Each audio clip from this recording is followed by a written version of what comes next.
The Tomb of the Leopards is another Etruscan tomb, here with a very upbeat sort of idea. You could really see that sarcophagus with the reclining couple fitting in something like this. And it's named for the lions on the back wall. We see them at the top. Of course, the Etruscans well aware of the city of Detroit and its failed football team. But here, what we're actually looking at is a pair of leopards. They would have been familiar with them through trade with Africa. Of course, we see trade between the Greeks, the Etruscans, Africa in the form of Egypt and other areas on the north coast of Africa through the Phoenicians. So they're well aware of these animals.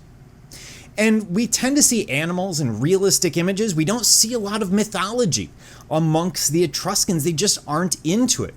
And what we're looking at are banqueting couples. So here we have the banquet couch. We have someone painted in sort of a red-brown, like a burnt sienna color. And then we have someone with much lighter skin tone next to them. We can assume that this is a male and female, although there are arguments back and forth. And then the people who are nude in front of them are all servants.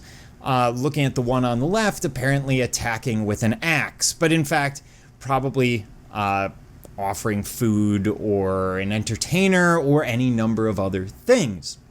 But banquets are not what we typically think of when we think of funerals, when we think of the afterlife. I've been to a funerary banquet. I got ham sandwiches. Nothing like this. This is quite remarkable. So the servants are shown. If we back out, if you look on those two walls on the left and right side, we see musicians playing. So this is quite an ornate banquet. This would be a great thing. And again, that sort of positive look at the afterlife. If we look at the ceiling, we get the canvas, almost this tent-like effect with all of these colors, none of the somber blacks and grays that we see in the Western world. This is a celebration. Celebrating life, not worried about the whole pesky death thing. So, very interesting look at what the Etruscans find to be important. And this is not the only tomb we're going to look at. Of course, we've looked at two. We're going to look at one more that, again, is equally optimistic about the afterlife.